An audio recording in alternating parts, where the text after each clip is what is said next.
Hello everyone, welcome back to another video install here. Here we're going to go over a little bit of what we saw from the previous Las Vegas challenge in just a little while ago, a couple of weeks, and as well as what you can do to get your set championship playmat. While it's going to be easier to get the promo this time by only having to top 8 versus top 4, still going to be hard enough depending on how many people show up in your local area. But without further ado, let's kind of dive right in. Go into some of the decks that I'm looking at, some of the decks that I've wanted to review, and maybe some off-meta decks as well that I'm considering playing just because I want to have fun at these championships. And again, with it being a little bit easier potentially, as far as not having to do as well, that opens the door of what you can play. So let's get right into it. So let's start off here with one of the decks that did the best in Las Vegas. See there, the top Las Vegas challenge. We had Bivens, who went 6-0 in the Swiss, meaning they 2-0'd 6 times in a row and then intentionally drew the last 3. They didn't lose a game until the top 64, where they, I think, lost pretty quickly to Ruby Sapphire control. So what are they doing here? Emerald Steel is a colored pair we've seen a lot of, no longer featuring Bucky, but Diablo is still here to stay, as we all pretty much expected it would be.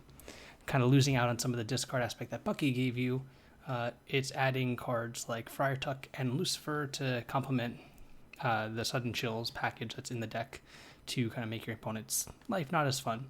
Ursula, of course, tagging any kind of songs, with Amber Steel songs being one of the most played decks. Prince John being a little bit of a card draw engine, in addition to the Diablo to complement the discard cards we just mentioned. And a whopping 4 Hidden Coves. That's not something I would have expected to see.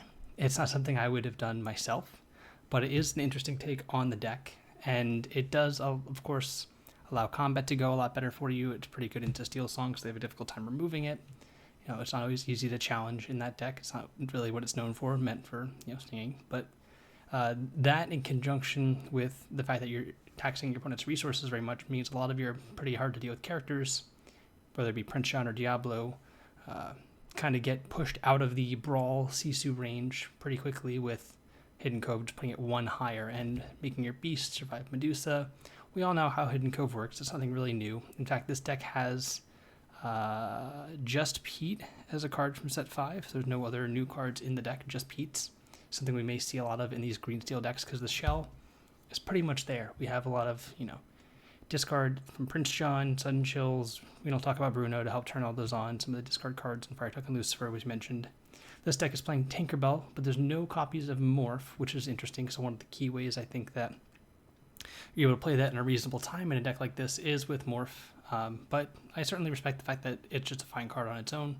Dealing 1 damage can come up and kind of complement a lot of the other spells or combat that can happen, especially with Hidden Cove, to take out many larger characters. So no surprise to see a card like that here. This is an interesting deck. I would not have pegged this to do as well as it did. Honestly, it's a very normalized looking deck with some odd choices. Again, I may be a little bit hesitant on Hidden Cove myself personally, mainly because it's a poor top deck, but without the prevalence of green steel mirror matches, perceived, I guess, perception of that, because it did end up taking 3 of the top 4 slots. A card like Hidden Cove, which is normally poor in a top deck war, didn't ever have to be played in a matchup where it was a top deck. It was kind of just always had the ability to either be inked when it was not relevant, or they had other things going on. But a solid deck. I like the aggressive slant with Smee and Captain Hook, giving you some more game at helping control the board early with Smee, as well as getting a little bit aggressive against Ruby Sapphire. They did pretty well. I mean, hats off to him again. He's done incredible in a lot of these events. I like the package there for Storm, for Strength, for Bruno. 1 Baboom is fine. It helps take out Cinderella or Diablo in a mirror match. You can keep it and not have to get Ursula, not to worry about that interaction. Lyle is one of the better cards at controlling a lore race, making some of your cheaper characters into threats that have to get in quests, but then make your opponent lose lore, so you can heavily swing the race in your favor to then close something out with a Pete, much like we see Amber Steel Songs. Use Pete as kind of a way to lock out your opponent from interacting with their board. Does the same thing in this deck, but a little bit different. But this was a sweet deck. I wouldn't recommend this specific list because of the Hidden Coves. Again, I'm a little hesitant with that one. I do like a lot of the things it has going for it. But yeah, I'm interested to hear more about their take on where to go from here after the fact. But it's a good deck for set championships. Again, I'd probably shave a Hidden Cove or 2 for maybe another Friar Tuck and the 4th Smee. I think I like 4th Smee, especially even though Smee is pretty good with Hidden Cove. I maybe would just go 1 Hidden Cove for the 4th Smee and then call it a day if you wanted to keep this type of shell. But again, the Tinkerbells feel a little bit out of place to me, even though they're a fine card on their own. But I do like the deck. But let's go into a different variation of the deck here, where we have Zan Syed, who brought a very different looking green steel. There's a lot of the same elements, but we see no hooks, no Smees, only 2 Hidden Coves, which I like, no Lyles, but we do see the Ursula and Muses in the deck, and 4 copies of Hypnotize. So he's definitely trying to make your opponent discard their hand pretty quickly. That's really the goal of this deck, is to use Ursula, which again we didn't see in the previous green steel list, combine it with the same cards that deck has here, but this one chooses to play Ursula, the other one doesn't. This deck has a ton of 3-cost cards. You can kind of say that the Stormy John and Strength of Raging Fire don't really cost 3, they cost 0 because they're going to be sung, but they do cost 3 sometimes. And even devoid of that, there's Prince John, Ursula, Pete, and Hypnotize, all of which cost 3. Diablo arguably can cost 0 as well, especially with Morphs and Diablos being shift targets, which is a nice little inclusion there, letting you get a little bit more aggressive and your Diablos coming out a little bit quicker. 4 Morphs is a lot, but this deck doesn't really have any other 2-cost cards. This deck actually doesn't do anything on turn 1 or 2 except for Diablo, Morph, and Ursula. Those are the only cards you can play early on. Hidden Cove doesn't really count. Need something else to go with it. But another interesting take on the deck, I think Ana is a good card. I've always been a fan of playing at least 1. 2 is probably fine. We saw it do some work against Tamatoas where a late game Storm was able to be activated, deal 2 damage to a Tamatoa, then Ana played to kill a Tamatoa, I think on camera one time, and yeah, it has a lot of versatility. It's a good card and it quests for 2, so it's really hard to argue with a card like Ana, and definitely regretting not having picked a couple up myself. They're a little bit more on the pricier side now, not too much, but definitely missed the boat on that one, but still. Fine card. I like the deck, the theme of the deck. I am pretty concerned with its matchup into Ruby Sapphire, honestly. It's not very aggressive, so we don't see the same kind of threats like we do with like Smee out of the previous version, and Captain Hook, which lets you get a little bit more aggressive. Not really too much because it's not very good at questing, but mainly Smee, it's lacking to really get too far ahead of that and beat up on blue-red. But on the contrary, this deck does have a way to answer a lot of the threats out of blue-red, with Ana being a way to do so, and being able to use Muses and Ana to kind of recur each other and then kind of be able to take out multiple threats like a Tamatoa while getting out of range of a card like Sisu with the Hidden Coves potentially. Pretty good combination of cards to make it all work. Overall, I've tried this deck a bit. I've been a little bit hesitant to want to play it myself personally. I want the deck to do what it does best, which is really play Ursula on 2 and then kind of make the game end as quick as possible on turn 3 or 4. Of course, the curve of Ursula into Prince John, singing Sudden Chill is nice, but there's really only so much discard in the deck.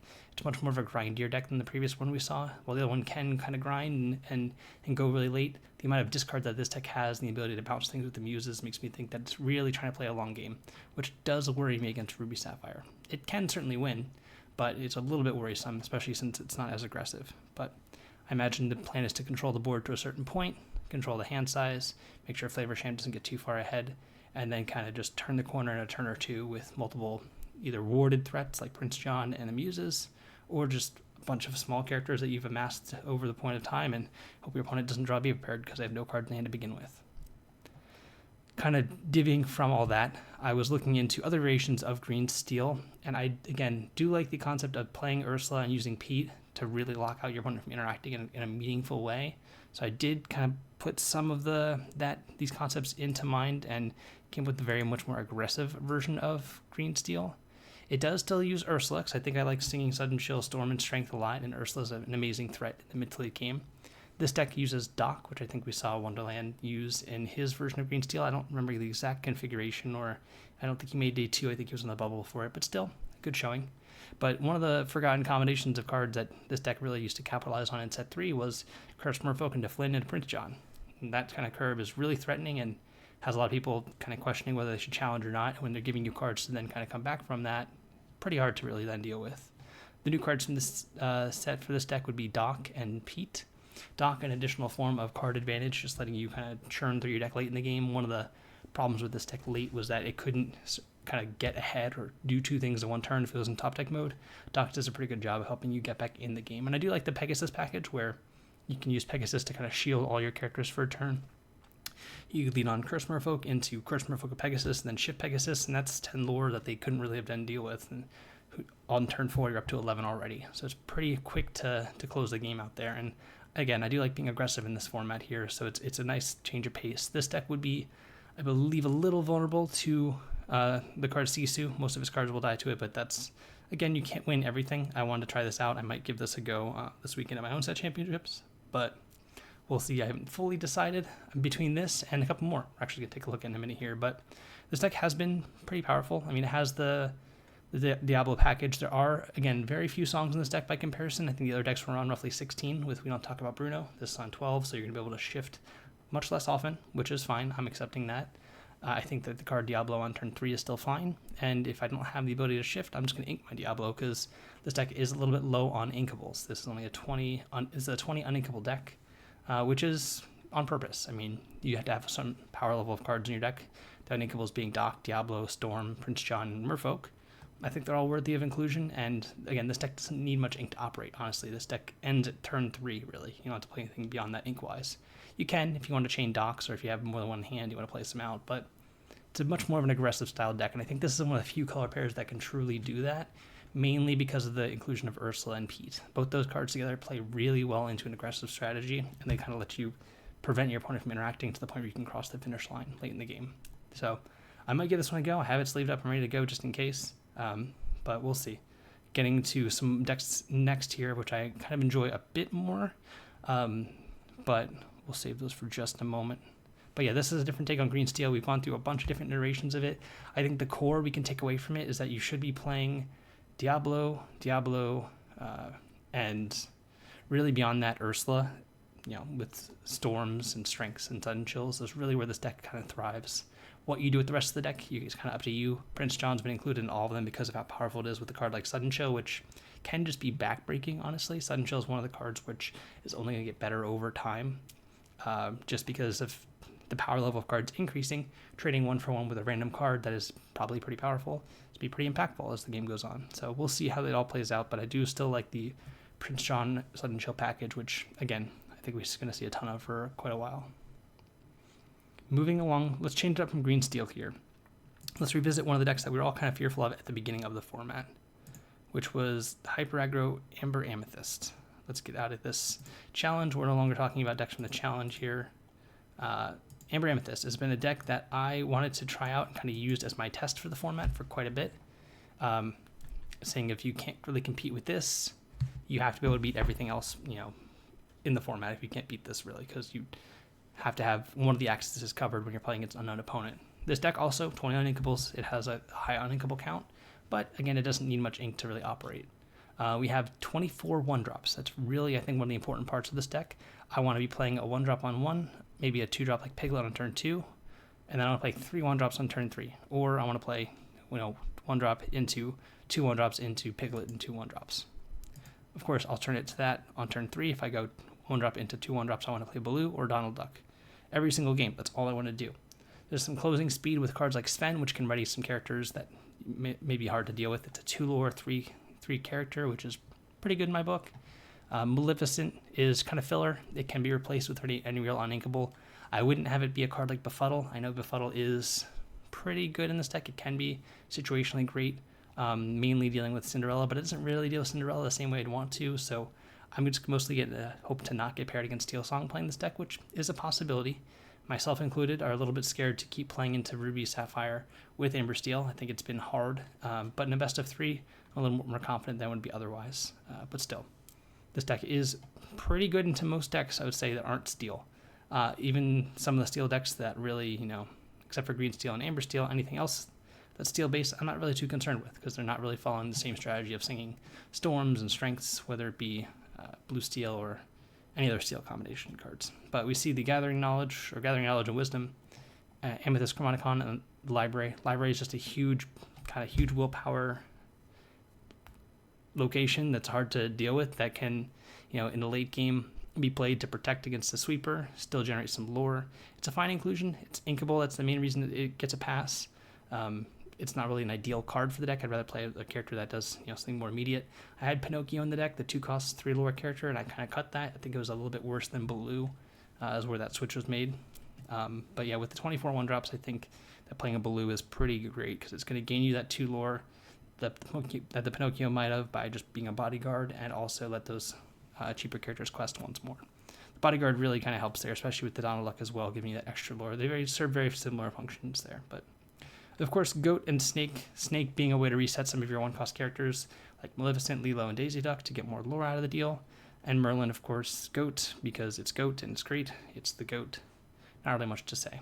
Amethyst Chromonicon is a great inclusion in this deck. It lets you kind of keep up on cards when you're running low. It's really one of the cards you don't really play on the draw very much. It's much more of a liability because you're likely to be behind, and giving up the tempo of spending 2 ink on a card that doesn't impact the board in any way is pretty bad. So I would avoid playing Amethyst Chromonicon on the draw. It's a fine card to draw late because it's going to get the game going if you draw it, when you're running out of gas.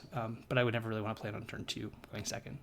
Just a heads up. Or even turn 2 going first. I'd rather play anything else. I'd rather play Amethyst Chromonicon as my last card in hand, typically, is how to play it. This deck has been, again, the test for the format. For me, I want to make sure that if I'm playing in this format, I can beat this deck. If I can't, I have to be able to beat everything else. And that's kind of what Ruby Sapphire tries to do, is that it can't really beat the hyper-aggressive decks, but it can beat most everything else if it tries. So that's how that kind of deck gets a pass. But if you're looking to beat up on some Ruby Sapphire, this is definitely the deck to take. I don't know what world we live in where they can beat this deck in any kind of way, shape, or form. So definitely a consideration for myself included, because I think there's a lot of blue-red.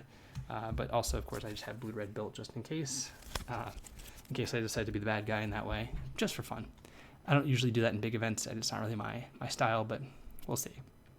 But this is the most updated version of the deck.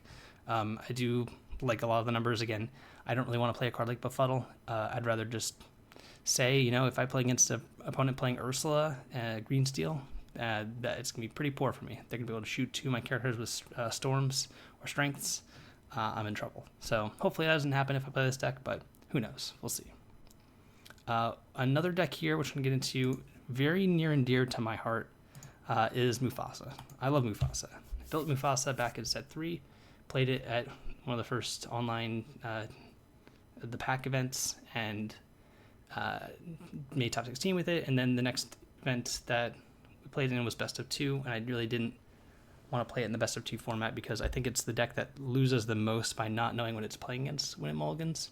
It can certainly win games going second. That's not really the issue. It's not going second. It's just that it needs to be able to have some game going second where it knows what it's playing against. And it's pretty good on the play against most things. The deck is a little bit higher in income count. This is 18.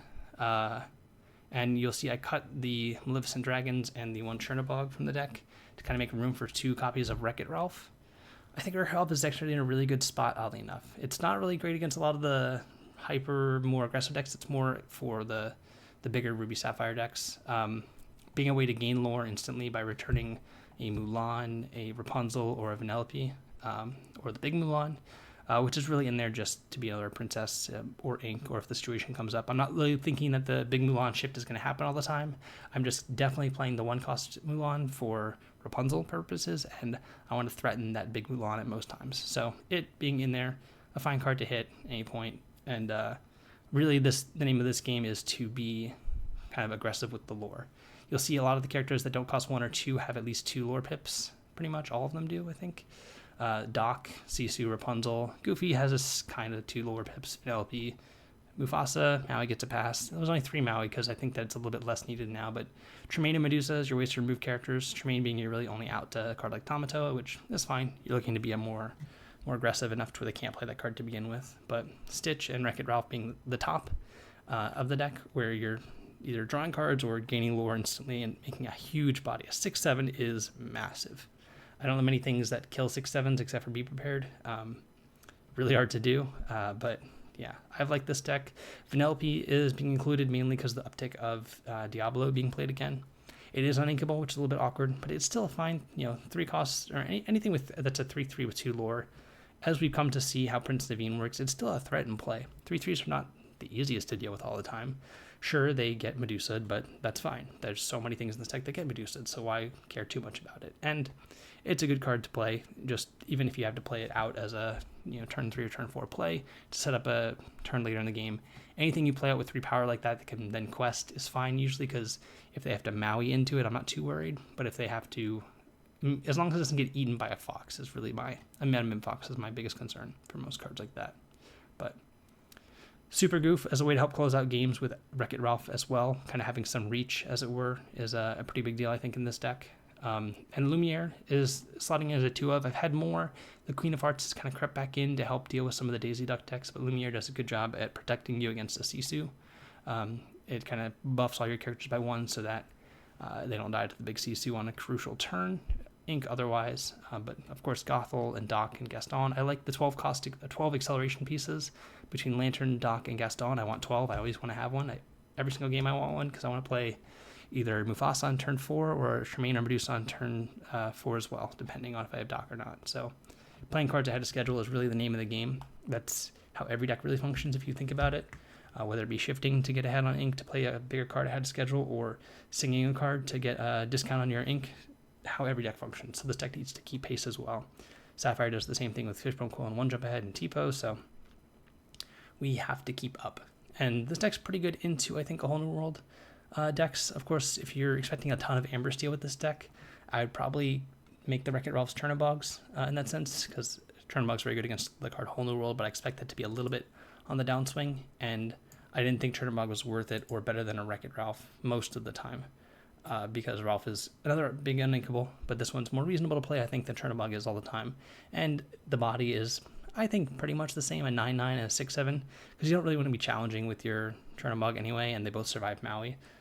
So it's pretty negligible in the stats. And Wreck-It Ralph's ability to gain lore instantly, it does just return everything. It can hit anything you need to in a pinch, but hitting a princess will, of course, make it so that you gain some lore immediately. And Stitch, any chance I can to have a Carefree Surfer Stitch in my deck, I'm gonna do so because I love Stitch. So yeah, this is one I'm most likely to play just because I want to have some fun, and I think it's a fine deck. There are definitely some matchups you cannot possibly win. This deck is not great into green steel, let's say that, and I'm playing a best of 3 format, so having the ability to maybe steal some games going second, getting to know the matchup, I think is worth giving it a try. And I think it's pretty okay into Ruby Sapphire and Blue Steel. I think it's a good matchup into that too. Amber Steel, I think it's fine. It's not great, but it's fine. But yeah, I'm still gonna have some fun. So this is the version of the deck I would give a try and kind of give it a shot to see.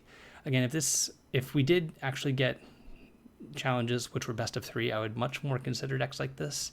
And again, it's not because I think they can't win on the draw. I just think they need to be able to know the matchup because they're way less likely to have the ability to be flexible throughout the game. So their mulligans are way more crucial. And you in a challenge, you really don't get that flexibility by having to win X number of games versus matches. So that's usually why I don't play this deck or consider it very much for challenges. But best of 3, sure thing. Speaking of challenges, let's go back to one of the coolest decks to come out of challenge, which was Philip. I'm not going to try the last name. I'm not going to try it. Nope, not going to try it. Philip's deck. The Ruby Steel kind of location, pirate aggro. Not really pirate, just John Silver in there. So this deck's really cool. I like a lot of things going on with it. I like everything except for the Gustav. Sorry, I don't really like the Gustav. If I were to change anything with the deck, it'd be cutting the Gustavs for a John Silver number 4, a Benja number 3, and a Jim Hawkins number 4. That's probably what I would do with the deck if I was to change anything. But needless to say, Gustav is a giant character for Flynn to be turned on with. It does help, make it so that any challenge you make can ready this character to really take out pretty much everything in the game. And it's just a huge body. Nothing really wants to try and brawl with it. So I'm a big fan. So what's going on? We have a lot of characters pretty, again, following the rules of questing for more than 1 if they cost more than 2. So we have Smee, Sisu, Benja. John Silver often quests for more than 1 because of the locations. Pete is a utility. Goofy gets a pass on questing for 2. Eric and Tiana, Jim, and Robin Hood all quest for 2. So really sticking into the aggressive stance and trying to hammer home against the other steel decks by playing Pete and Tiana. Tiana, a card which has been so close to being good so many times, I think. But the issue is always the Ruby decks. I think if it didn't have to be exerted, which I understand why it is. I like that it is. I think it's a better card for having to be exerted. But the fact that you have to play it and be empty-handed and have it be exerted, a little bit rough. If it had Bodyguard, I think I'd like it a little bit more, of course, just to have it be something you can automatically play and be active. Kind of a surprise factor. But it's a fine card, right? Against a lot of the Amber decks, it's really hard to beat Resist 2. I've played cards like Lorthos before because I wanted to play a 4-1 with Resist 2 because I didn't think anything could kill it. It has Happy in the deck as a way to deal with, I believe, Diablo is the reason that it'd be included. Obviously, against any other type of aggressive deck, just trading for a 2/2 is fine. Dock as its card draw engine, which Ruby Steel is one of the decks that just has lacked a card draw engine. I'm surprised to see no Beast for that same reason, but I'm guessing it's a concession to being Medusable, and Robin Hood's just a better card for racing and shifting.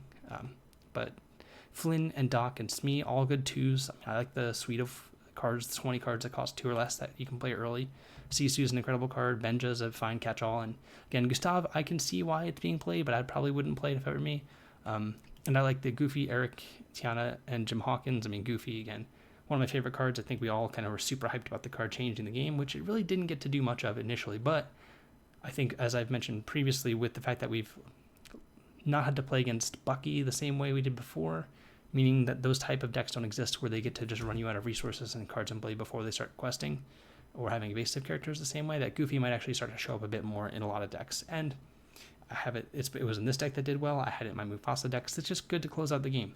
And the stat line's pretty reasonable. 2/4, hard to kill out a lot of the Steel Song decks. It does fall prey to Foxes, but with Ruby Sapphire playing T-Pose now, Goofy gets another target in that sense just to gain lore immediately against a card like that, which is kind of cool. Prince Eric's a card I wish we could play more of. It's a card I really wish was inkable because it'd be such a cool card to have in the game as a way to check some of the steel removal. But does it in a pinch. It's pretty good into a Medusa because if they kill it, then you get to kill the Medusa. It's nice to just have and be hard to kill for most decks without losing something of their own. Jim Hawkins, of course, I think I'd want a 4th just for the high upside plays of Jim Hawkins and RLS Legacy, which RLS Legacy is fantastic. It's one of the best locations, probably the best location that isn't, the Queen's Castle, probably the best non-Squeeze Castle location. But being uninkable is a little bit of a boon, but being it so that's hard to kill through challenging itself and making all your guys protected is kind of nice as well. Robin Hood, no explanation needed. And Seven Dwarfs Mine is the other new card from the set. So we see Pete, Seven Dwarfs Mine, Doc, Happy, a lot of new cards. Really cool.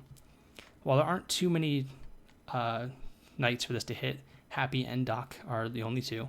Being able to play this off of Jim Hawkins means you get to immediately deal 1 damage, and that can be relevant.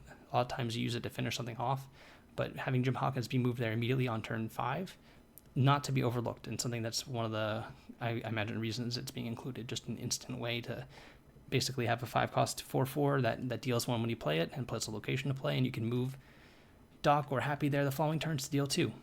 Very easy to lock someone out of the game that way, whether you just have Seven Dwarfs Mine, if you have 2 of them, or if you bounce 2 cards back and forward. Imagine having 2 of these in play against a deck that doesn't have any rush characters in play, or really against Steel Song even. It's going to be pretty hard unless they can just kill all your characters to deal with something like that, if they can repeatedly bounce back and forth and deal 2. So, really cool deck. I like a lot of the aspects of it.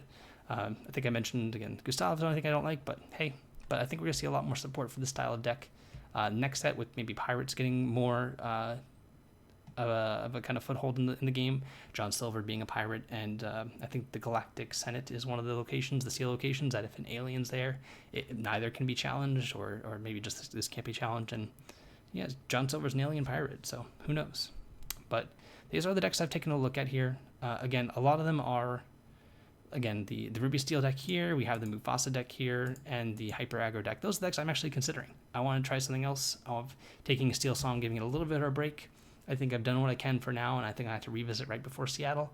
Unfortunately, I'm not going to be in attendance in Seattle. I've had a family trip planned that whole time, but it'll be a lot of fun to see what does come out of Seattle, and how the metagame has developed between now and then.